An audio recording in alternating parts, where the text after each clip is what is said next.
Prime Minister Carney, welcome to The Insider. Well, welcome to Ottawa, Zanny. Thank you. It's great to be here. You've been, what, Prime Minister for 6 months? Yes. What a 6 months. I mean, Exactly. it's been quite a 6 months. It's now, what, 6 months since Liberation Day 2. So let's start with tariffs. I mean, Canada is a country, one of the countries most affected by Donald Trump's tariffs. How much damage have they done? And is it going to get worse? Well, they have had an impact, without question, on the Canadian economy. You saw it in the second quarter, negative quarter in the second quarter, where now the economy started to grow a bit again. So there was the initial adjustment. The bigger impact right now is the uncertainty. Where is the relationship going to go? Canada, the United States, in terms of our tariff regime. US, rest of the world. It's still in flux, and that's causing businesses in Canada and Europe, UK, around the world, to hold back on some of the investment. We're working to get greater certainty with the US. What's he like to deal with? Well, you've interviewed him, I know that. But you've met him much more than I have. I have. Look, he is very, I mean, look, he's very sharp. He's very curious about people's opinions on a wide range of issues, and so he will solicit my views, other people's views on topics of the day, particularly international. He's decisive, and he has an ability to change the dynamic very quickly on, whether it's with respect to Ukraine, peace in the Middle East, global trade, and beyond. So you can understand. It's absolutely clear why he's leader of the United States. I mean, you put together all those qualities. Yeah, but the US is effectively monetizing its military hegemony and its economic clout. I mean, it's essentially, and I can say this and you probably can't, but it's essentially a sort of mafioso economic policy. Well, certainly you had me at monetizing hegemony. You lost me as you went on.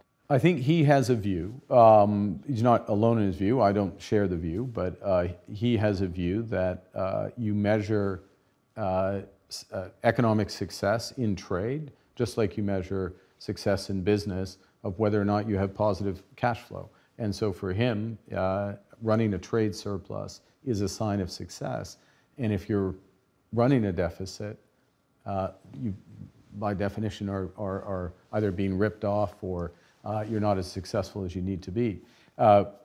We take a different view, comparative advantage. We don't have time, but since this is The Economist, I can say comparative advantage. I can also say, and this is higher level explainer at the back, if you have the reserve currency, the quid pro quo of having the reserve currency is you run a current account deficit because you got to supply. Have you tried that logic on the president? I have not.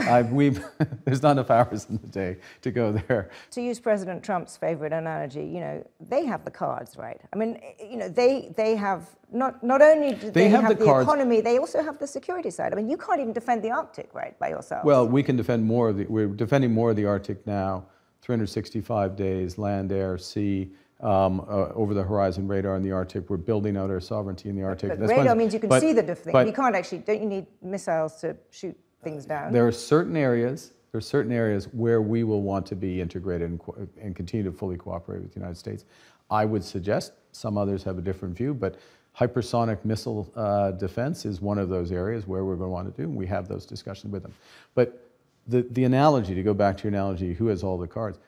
There are other games. There's not just one game. That's the point. There are other games. And yes, we're going to spend more time, to extend the analogy, in the game with the United States, but we're going to play other games with other players. There could be a rules-based trade system excluding the US. Yes. Yeah. I mean, the US, there is one. It's called the WTO, actually. I think we're going to end up with a degree of variable geometry in trade as well as elsewhere, where you have tighter integration. Coalitions of the willing. Yeah, coalitions of the willing, tighter integration with countries that you share a broader range of values, basically concentric circles of integration, which does make sense. It's not, to be clear, it's not as efficient as the trading system that had been in place, but that system is over. And the question is, what do we construct beyond it? But when you look at actually what's happened in the last few months, all of these big countries have been falling over themselves to cut deals with the US. So it suggests that they're not, well, okay, not all of them, not you, but the Europeans, the Japanese, everyone is essentially saying, fine, let's just kind of get the best deal for us with this, large tariff-laden US. Yeah, I think, well, there's been a process of countries recognizing the scale of the change in U.S. policy, making decisions about how to, and I'm using the president's word, President Trump's word, how to buy access to the club. I mean, he uses the example or the reference to Costco or a reference to a golf club, et cetera. You're buying a membership through paying a tariff, making investment decisions, making other decisions. So countries and trading blocs like the EU are making those determinations. That is, given the current level of exposure and degrees of integration with the U.S., in their judgment, that makes sense. Is that the way they want the system to be 10, 20, 30 years from now? Probably not. And the question is, what are countries and trading blocs doing to help build that system? So right now, countries just have to do the best they can, but then they can create a better one, which leads...